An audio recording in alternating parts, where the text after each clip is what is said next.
All right, so what has been the most enjoyable aspect of the experience?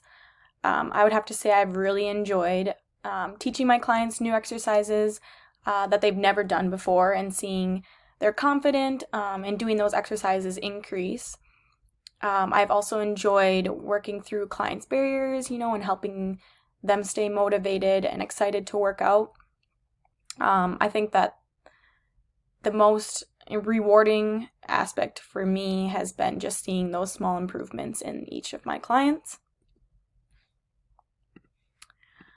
What has been the most challenging aspect of the experience? So, probably the most challenging part has been dealing with COVID-19, just making sure that clients are staying healthy so they can show up and complete their training and see those results.